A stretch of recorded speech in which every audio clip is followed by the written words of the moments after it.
Karma dah terjadi. Dulu Konoha selalu merendahkan dan menghina BUMN Malaysia Petronas. Kini terjadi pada BUMN di Konoha sendiri. Ini bagaikan meludah ke langit kena muka sendiri.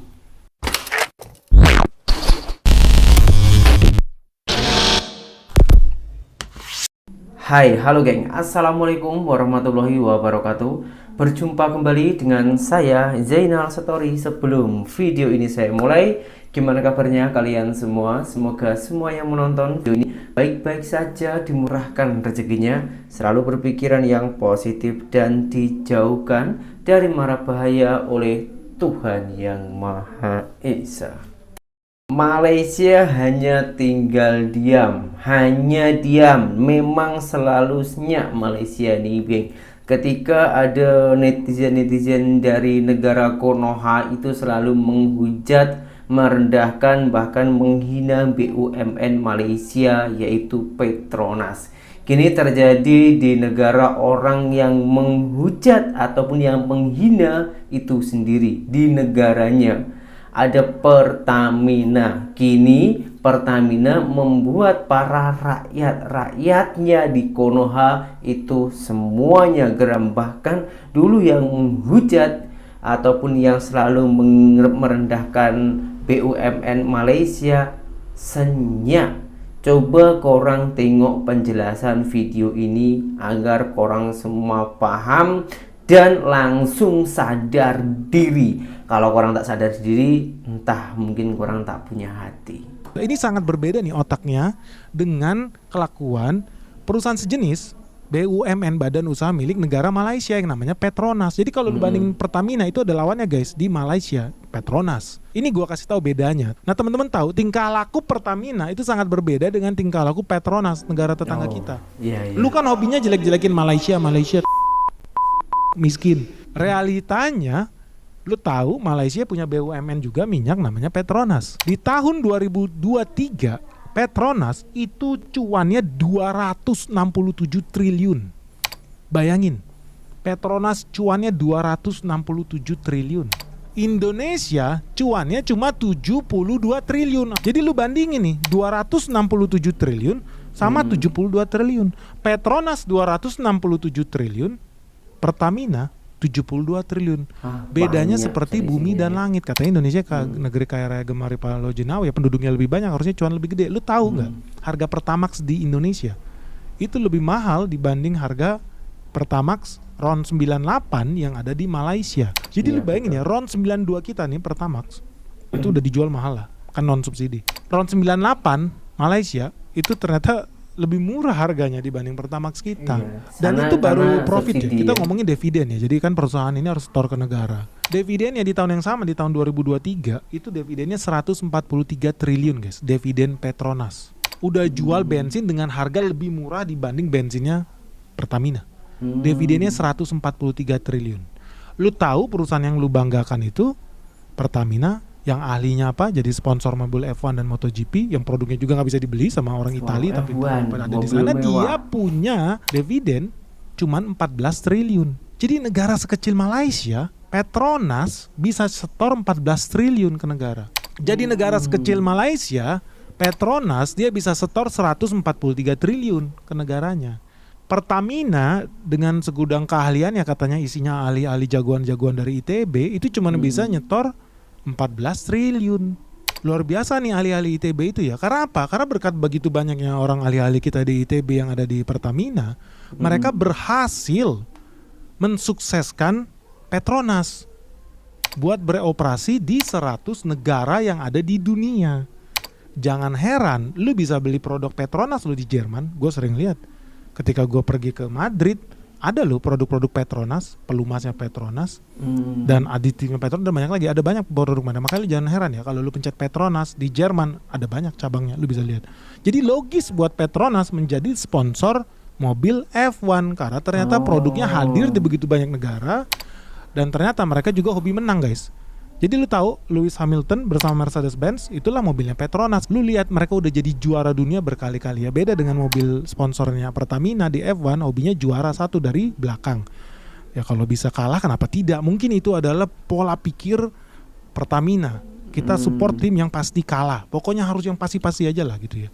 Beda dengan Petronas. Gue mau jadi pemain dunia, kita support tim yang pasti menang. Supaya kita tambah cuan, produk kita makin laku di mana-mana. Itulah dia pakai Lewis Hamilton kerja sama Mercedes-Benz. The best sampai detik ini. Dan mereka berhasil beroperasi di 100 negara. Berbeda jauh dengan Pertamina yang isinya ahli-ahli dari ITB. Sekali lagi luar biasa nih buat ITB. Berhasil membuat Petronas terlihat jauh lebih baik, Petronas terlihat jauh lebih hebat, dan Petronas terlihat jauh lebih cuan. Tapi itu realitanya memang lebih cuan, guys. So guys, menurut kamu gimana nih tentang kasus korupsi yang dugaannya terjadi di Pertamina? Sekali lagi ini cuma dugaan lah, dari kejaksaan kan. Bisa aja terbukti, bisa aja nggak terbukti gitu kan. Menurut kalian mereka ini benar-benar bersalah apa enggak sih? Menurut kalian Pertamina ini benar-benar melakukan tindakan penipuan atau tidak sih sama publik? Soalnya banyak banget orang yang kalau udah rusak mobilnya harusnya bisa klaim dong kepada Pertamina. Kalau betul yang dibilang kejaksaan itu Pertamax isinya Pertalite, wah bisa kacau ini negara. Orang nggak bisa punya trust nih di negara ini. Bahkan banyak cerita ya dari netizen. Ini gue baca ini. Dari Timekeeper 1234. Saya pekerja penerima UMR. Oh, orang UMR nih. Bela-belain beli Pertamax biar nggak jadi beban negara. Wois, ini pahlawan. Jadi selama ini saya beli Pertamax buat kasih makan mereka. Nggak ikhlas dunia akhirat. Saya bakal tuntut kalian di pengadilan terakhir. Gila nih Timekeeper nih, ngeri juga ya, namanya udah Timekeeper. Berarti bisa bolak-balik akhirat nih kayaknya ini orang. Wow. Ucul sekali. Jangan-jangan selama ini kita beli Pertalite ternyata juga premium. Wah ini lebih kocak nih. Jadi lu beli Pertamax rasa Pertalite ya. Lu beli Pertalite ternyata isinya premium. Ucul sekali, komennya sangat ucul nih. Ya well itulah, selamat ya, welcome to the jungle gitu ya, welcome to Kazakhstan. Itulah realita tinggal di negara Kazakhstan. Tapi jangan khawatir guys, lu lihatlah tadi di awal Presiden Prabowo kita yang begitu mulia sudah punya cita-cita bagus untuk membantai koruptor di Indonesia. Kalau dari pidato beliau sih gue melihat harusnya ada koruptor yang dihukum mati ya di tahun ini ya. Di situ kanlah harapan kita. Yang membedakan kita dengan negara-negara gagal lainnya adalah ya Indonesia ini terlalu cinta korupsi lah. Yang membedakan kita dengan negara-negara yang pengen maju beneran seperti Vietnam atau di Cina itu ya mereka betulan menghukum mati koruptor lah. Di Indonesia sampai detik ini nggak ada koruptor. Jadi salah satu pembuktian yang luar biasa penting itu adalah tes nih. Pak Prabowo itu udah masuk 2025 nih. Kita perlu lihat nih, ada koruptor yang dihukum mati. Menurut kalian ada nggak? Menurut kalian Presiden Prabowo ini cuma omon-omon atau betulan dia mau membantai koruptor? Berani nggak ya dia menghukum mati koruptor? Sampai detik ini kita belum lihat. Menurut kalian gimana? Tuliskan komentar kalian di bawah ya. Tak berani. Menurut kalian apakah berhasil Prabowo menghukum mati satu aja, nggak banyak ya? Cuma kan kita butuh bukti bukan janji. Kenapa? Karena Prabowo itu juga pernah bilang nilai kebocoran ya korupsi di Indonesia itu bisa sampai 300 triliun loh setiap tahun. Itu juga udah cukup tuh buat program makan bergizi gratis. Nah ini mungkin yang di demo kemarin ya sama orang-orang yang anti pengurangan efisiensi anggaran. Gue orang yang pro by the way efisiensi anggaran karena banyak anggaran kita kebuang sia-sia buat hal-hal yang gak jelas. Jadi gue sangat pro. Tetapi selain itu orang juga pengen lihat kalau lu beneran serius efisiensi anggaran, buktikan juga dong. Kan selama ini banyak anggaran yang bocor karena korupsi, betul kan? So buktikan dong dengan lu membantai koruptor-koruptor itu. Buktikan, jangan cuma gaji kita yang dipotong, jangan cuma fasilitas kita yang dipotong, jangan cuma AC listrik yang dihemat. Buktikan dengan lu sikat bersih koruptor itu. Menurut kalian bisa nggak Pak Prabowo itu menyikat bersih koruptor, membersihkan Indonesia dari korupsi seperti Xi Jinping? Karena di bukunya Prabowo yang judulnya Paradoks Indonesia itu, dia salah satunya terinspirasi dengan Deng Xiaoping. Ya jujur aja Deng Xiaoping ya ada sukses story-nya apa ya, membantai koruptor. Apakah itu dilakukan oleh Prabowo atau tidak? Kalau sama-sama pengen Indonesia jadi negara maju ya kita harus penghematan anggaran, tapi pada saat yang sama kebocoran yang besar itu, korupsi itu juga banyak. Bisa nggak dan berani nggak ya Prabowo itu seperti Deng Xiaoping menghukum mati koruptor yang ada di Indonesia?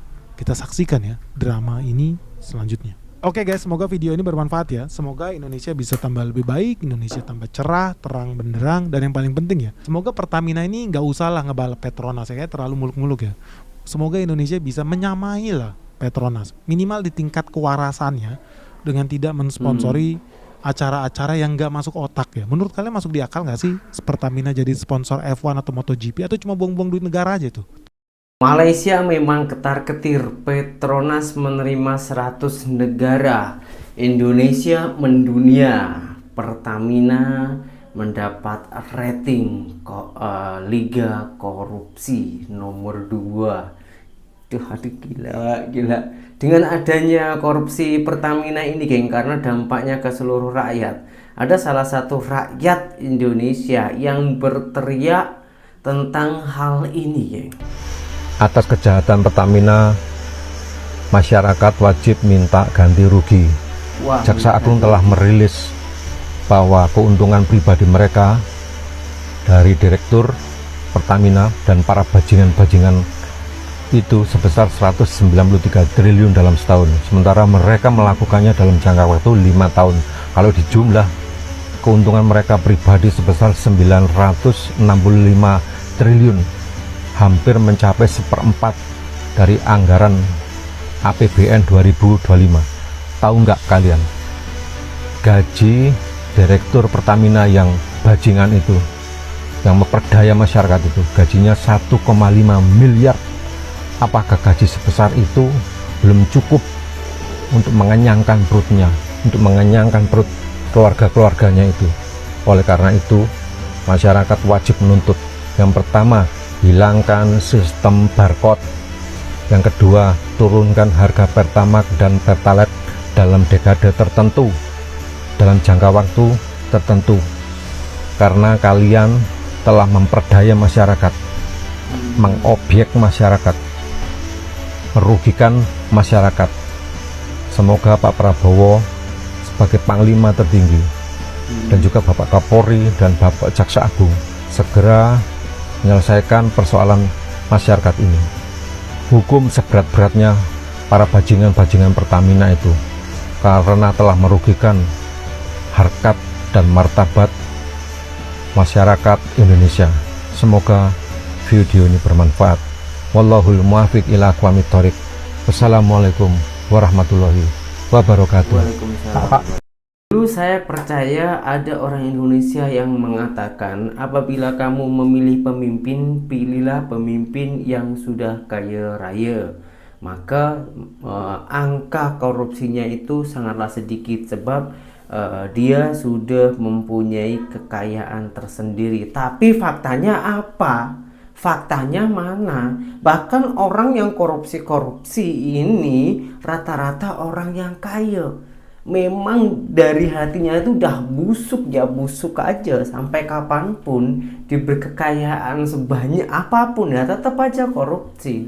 Itu sudah watak, geng. Kalau watak itu susah dirubah. Memang susah. Memang macam tak boleh itu susah. Ini juga ada orang Malaysia yang mengomentari ini, geng, karena ini juga terkenal, famous, viral sampai ke Malaysia. Korupsi Mega RM 53 triliun goncang Indonesia. Wow, ini kalau dibuat ringgit ya, 53 triliun. Apa case korupsi Mega RM 53 triliun di Indonesia? Tanda seru, kita simak videonya. Korupsi Mega 53 bilion goncang Indonesia. Okey guys, ada satu berita yang agak menggemparkan yang melibatkan negara jiran kita dan juga anak syarikat firma tenaga negara iaitu PT Pertamina. Yang mana ini boleh dianggap sebagai rasuah level ataupun korupsi yang mega iaitu 53 bilion dalam ringgit Malaysia lah. Jadi bila kita sebut je syarikat PT Pertamina ni, kalau dekat Malaysia kita selalu ingat siapa? Kita ingat Petronas. Jadi Petronas dan Pertamina ni dia sebenarnya tak jauh beza. Cuma perbezaan utama dia orang ni saya boleh katakan dari segi operasi lah. Petronas dia lebih kepada global punya operation, tapi Pertamina ni dia lebih kepada domestik. So dalam video ni saya nak cerita dengan korang macam mana rasuah ni boleh berlaku. Apa punca dia guys? Okey, pada 27 Februari 2025 Pejabat Peguam Negara Indonesia telah tahan 7 individu yang mana ada beberapa orang ni daripada syarikat PT Pertamina lah. Okey, first sekali kita kena faham fungsi Pertamina ni dia macam mana. Dia adalah sebuah syarikat, antara tujuan utama dia adalah untuk membekalkan minyak mentah ni masuk ke Indonesia, dan kemudian minyak-minyak mentah ni dijual kepada syarikat penapis minyak dekat Indonesia. Akan tetapi diorang tak boleh bawa masuk minyak mentah daripada luar ni suka-suka. Diorang kena dapatkan bekalan daripada kontraktor domestik dulu. Bila dah tak ada, barulah diorang bawa masuk. Jadi masalah dia macam mana? Okay, dia macam ni pegawai-pegawai korup ni, dia bawa masuk minyak mentah ni daripada luar, walaupun harga minyak ni di atas market price. Contohlah kalau kata harga minyak tu US $70 satu tong, dia akan bawa masuk dengan harga yang markup lebih tinggi lagi. Contoh macam $85 per barrel. Walaupun sebenarnya minyak ni lebih mahal, ataupun minyak ni sebenarnya tak perlu pun sebab kontraktor domestik boleh supply. Jadi perbezaan itu diorang akan ambil lah, jadikan komisen. Masalah dia, apabila harga minyak mentah ni mahal, syarikat yang menapis minyak pun dia punya kos tinggi juga. Jadi akhirnya siapa yang menanggung kos ni? Yang menanggung kos ni adalah pengguna lah. Pada masa yang sama, kerajaan Indonesia juga bagi subsidi kepada minyak ni. Jadi pengguna tanggung harga yang lebih mahal, kerajaan Indonesia terpaksa membayar subsidi yang lebih mahal. Jadi kos subsidi pun meningkat. Inilah bahayanya korupsi. Kalau ada apa-apa perkembangan terbaru, saya akan update korang. Sementara tu tekan butang follow tu guys, komen dan juga share dan like video ni. Wah, pandai geng ya, pandai. Saya akui pandai. Ahli politik dari Malaysia ini geng, bahkan lebih pandai daripada orang Indonesia. Dan cara mengolahnya sangatlah simpel. Itu pun juga fakta, hasil penelusuran dan juga menurut informasi-informasi yang sebenarnya macam mana ini boleh terjadi. Thank you bang, saya sangatlah respect kepada abang dan terima kasih sudah mengulas video ini. Ini sebuah informasi ya geng, ya, dimana-mana sebetulnya ada korupsi juga, di Malaysia pun sebetulnya ada, cuman angkanya dia yang sedikit beda dengan di negara saya, di Konoha. Konoha ini korupsinya tingkatnya itu memang luar biasa ya. Semoga aja dengan adanya pemimpin kita Presiden Prabowo Subianto ini, karena sudah banyak yang terbongkar tentang korupsi-korupsi, dan semoga para korupsi ini Bapak Prabowo, pemimpin kita, Presiden Indonesia, memberikan hukuman yang setimpal. Tak payah dihukum matilah, dimiskinkan aja itu pun sudah bagus. Dan aset diambil, semuanya diambil, pejabatan itu di blacklist sampai ke 7 turunan. Itu saya sangatlah setuju. Kalau menurut kalian gimana? Setuju ke tak setuju? Coba silakan tulis di kolom komentar, dan berjumpa kembali di video saya di yang berikutnya. Assalamualaikum warahmatullahi wabarakatuh. Bye bye.